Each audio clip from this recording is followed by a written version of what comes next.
hoje, como é sexta-feira, hoje é dia da gente bater papo, né? Bater papo com o doutor Marcos, o doutor Heitor Marcos Valério, que todas as sextas-feiras vem aqui com a gente. Hoje está aqui com a gente mais uma vez. Eu quero só agradecer a sua presença, doutor. Bom dia, obrigado por estar vindo aqui, viu? Bom dia a todos. Eu que agradeço estar presente aqui nesse espaço tão importante. E hoje é dia do advogado trabalhista, doutor. Então, puxa vida, operários do direito, né? Olha só, operários. Parabéns a todos os colegas advogados trabalhistas. Como advogado fala bonito, né? Operários do direito. Que eu não ia lembrar de falar, eu não ia ter esse vocabulário jamais, não é? Jamais. Brincadeiras à parte, doutor, a gente está sempre aqui falando a respeito, informação para o trabalhador principalmente, né? E hoje o assunto eu começaria dizendo que é um assunto chato. É um assunto chato. Porque rescisão trabalhista é sempre chata, seja ela por bem, seja ela por mal, pior ainda, obviamente. Mas é sempre um assunto chato, porque é o cordão umbilical que está sendo cortado ali e acaba ficando chato, né? E gera muita dor de cabeça, às vezes, né, doutor? Na verdade é uma ruptura, né? De um período, um ciclo às vezes grande, né? Que envolve várias situações entre o empregado e o patrão, no caso, né? E isso, rompimento é uma coisa sempre traumática, embora às vezes pode ser amigável ou às vezes não, né? Sim. Às vezes pode ser uma falta grave, às vezes pode ser uma falta grave do empregado ou do próprio patrão. Sim, existe justa causa dos dois lados, né? Exato. E isso é uma coisa ruim, um rompimento que a partir de momentos de coisas que não são adequadas, né? Ô, doutor, aliás, a respeito falando em rompimento, o rompimento sempre tem, às vezes, uma indenização, às vezes tem que são os direitos do trabalhador, obviamente, mas o que mais o empregador deixa de lado na hora de uma rescisão que dá dor de cabeça, que dá um processo trabalhista?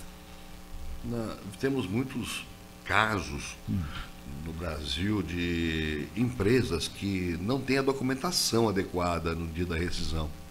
Então, o simples fato de não ter um laudo médico, um exame demissional, todos os laudos do empregado, ele precisa para aposentadoria, de um laudo quais são as funções que ele executava, para ver se tem direito a uma aposentadoria diferenciada.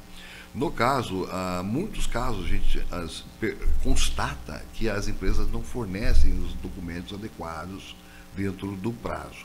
E também o próprio termo de rescisão, que é onde a gente quita o direito do empregado, esse documento tem 10 dias para ser entregue após a data da demissão. Muitas empresas não cumprem. E os recolhimentos dos benefícios do empregado? Ainda tem muita empresa que não faz recolhimento de fundo de garantia, do ISS. Tem bastante ainda, doutor? Tem muitos casos. Um dos assuntos que há mais procura do advogado trabalhista hoje são direitos não recolhidos. Fundo de garantia sem recolher gera rescisão indireta, gera justa causa para o patrão. O patrão tem que ser considerado uma falta grave para ele e gera a demissão do empregado com todos os direitos, simplesmente por não recolher fundo de garantia. Caramba! E aí ele é obrigado a pagar tudo de uma vez só para o funcionário, fazer esse recolhimento de uma vez só, com os juros calculados e tudo mais. O recolhimento é feito na Caixa e a Caixa libera ao empregado. Então a Caixa não perdoa, o juro e a multa, isso tudo corre lá e o empregado depois que vai sacar. Entendi. E tem algum outro tipo de rescisão que dá essa dor de cabeça por falta de recolhimento? ISS e INSS, né? O recolhimento o INSS, né? INSS. O INSS, para o empregado, basta ele ter olerite para fins previdenciários. Não tem problema que o patrão não recolheu. Mas para a empresa gera um passivo perante o fisco. Então o fisco pode cobrar esse valor futuramente. Quer dizer que se o empregador, o patrão, ele não recolheu o INSS, é problema dele com o INSS. O funcionário, ele vai, aqueles meses trabalhados, vai contar para aposentadoria normalmente. Conta normalmente, não reflete no empregado. Inclusive, a gente sempre orienta os empregados a guardar todos os comprovantes de pagamento. Porque naquele comprovante consta lá o destaque de verbas que foram descontadas para recolhimento previdenciário. E isso é um crime, inclusive, tomam muito cuidado os patrões, porque isso é um crime que, se ele não recolher o valor previdenciário, é apropriação indébita. Olha só, hein? Importante, hein? Importante para você, para a classe patronal, é importante isso, que aí já é caso de polícia. Pois é. É importante que a gente saliente que aqui a ideia não é mostrar apenas direitos do empregado. Sim. Tem que ver de modo geral, o patrão também tem direitos, o empregado também tem direitos, Sim. e os dois têm obrigações.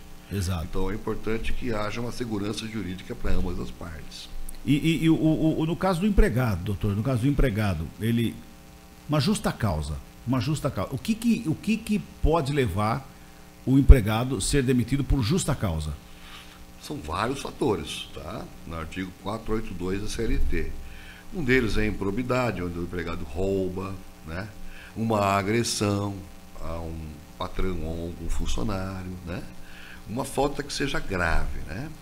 Não é qualquer coisa que você pode demitir o empregado por justa causa. Então o empregado tem que sofrer penas pedagógicas, né? Que a CLT deu o direito do patrão a penalizar o empregado que não cumpre suas metas, suas obrigações. Então ele tem que dar uma advertência, uma suspensão, depois uma outra suspensão, aí sim que gera justa causa. Mas no caso do empregado que roubou alguma coisa Aí da empresa, aí não precisa aí já não precisa dessa ser pedagógico, porque é uma coisa muito grave. Entendi. Falta grave pode ser de imediato. E se for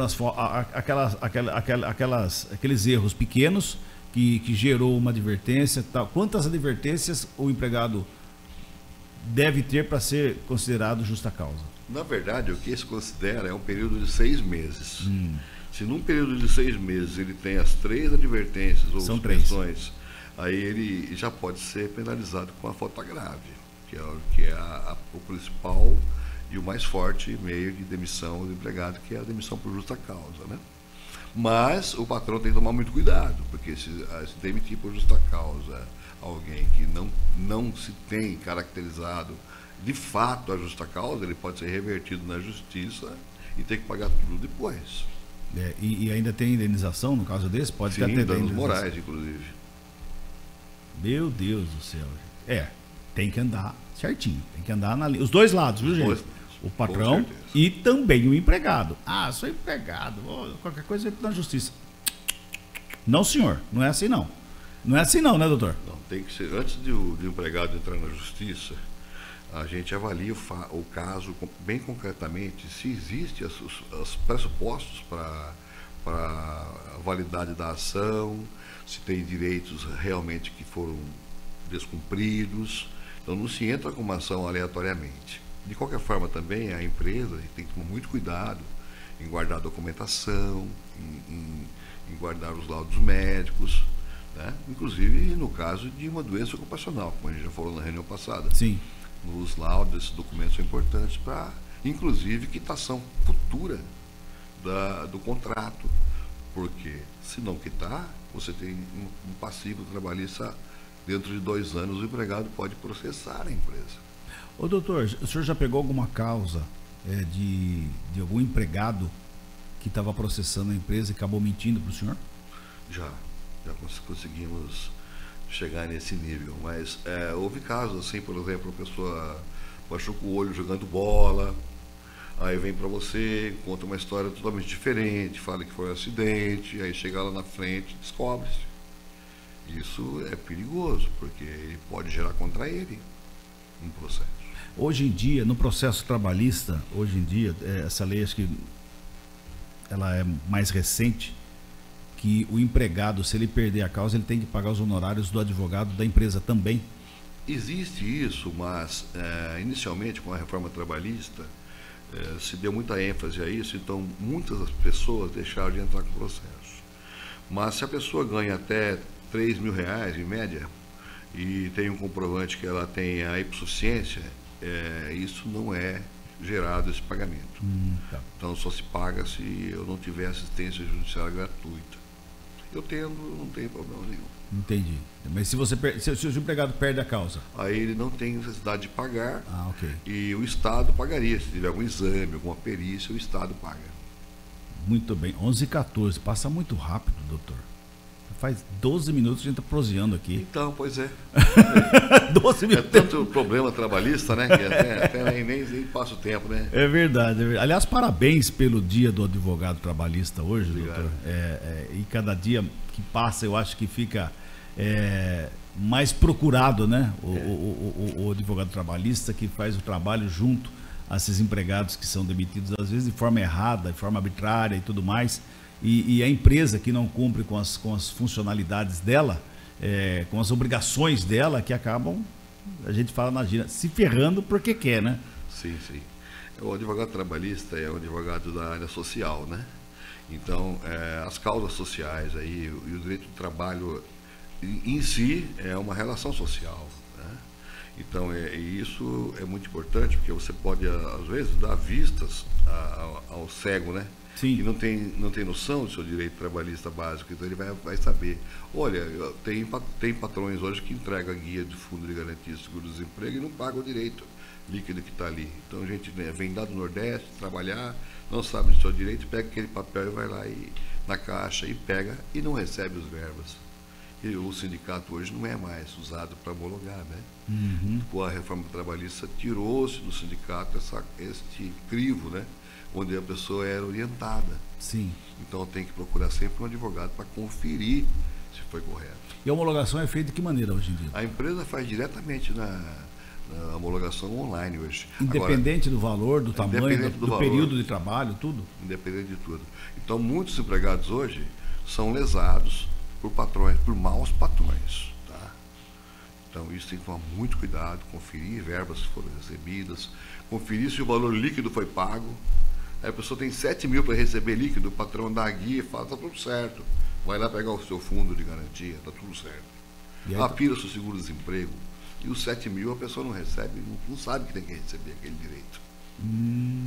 Coisas básicas que hoje tem uma educação, o Brasil tem uma dificuldade, o brasileiro tem uma dificuldade de entender as coisas ainda, né? Interessante, doutor. Olha só como é interessante. Eu trabalho na área de comunicação há 40 anos, mais de 40 anos, a gente está sempre lendo, a gente está sempre se informando, às vezes não é minha área, não sou advogado, mas a gente está lendo. Eu não sabia que hoje a homologação não precisava mais do sindicato, ou, no caso, cidade que não tem sede de sindicato da categoria, tinha que ir lá no Ministério. Sim, eu sei que alguns sindicatos exigem ainda, tipo o sindicato radialista, se eu não me engano, exige ainda a homologação no sindicato. Mas alguns sindicatos já declinaram essa força aí, de acordo com a lei. Isso é importante, gente, isso é importante. Então, sempre que tiver uma rescisão trabalhista, a empresa vai fazer a sua rescisão, a homologação, tudo por conta dela, leve um advogado junto. Sempre. Sim. Ou leve para o seu advogado conferir. Eu não vou assinar agora, vou levar para o meu advogado, que você tem esse direito também. Mesmo que assine, mas ele tem que levar, porque ele tem 2 anos para pleitear. Ah, tá. Então ele pode pleitear um processo depois. Então, mas se levar o advogado, pode ser resolvido na hora, não precisa nem depois. É mais fácil ainda. Tudo pode. Facilita. Hoje a justiça possibilita, inclusive, o acordo amigável perante a justiça. Então a própria justiça homologa esse acordo. Entendi. Óbvio que tem que estar os dois representados por advogados, certinho. Muito bem, são 11h18. Quer acrescentar alguma coisa que ficou fora, doutor? Eu acho que é isso. Estamos aí, estamos à disposição do seu programa e analisando que é um programa muito, muito bom e tem uma repercussão muito interessante para a sociedade. Que bom, né? Que bom. Estamos aqui para isso, prestar serviço para a comunidade, para a sociedade, para todos que nos acompanham, seja onde estiver, porque a gente está na internet, a internet vai para o mundo inteiro. Precisa de ajuda? Manda um WhatsApp aqui para nós. Quer fazer uma pergunta para o doutor? Quer deixar alguma coisa para a semana que vem, quando ele voltar aqui? Sim. Deixa aqui, ó, 990030478. Aí semana que vem a gente traz a resposta do doutor Heitor aqui com a gente. A gente busca a resposta. Tá de boa hoje, doutor? Mais ou menos. Mais ou menos. Trabalhando um pouquinho. Não vai pescar. Trabalhos internos, não dá tempo nem de pescar. Verdade. Então tá bom, então, doutor. Bom final de semana pro senhor. Tudo de bom. Deus abençoe. Tá aí.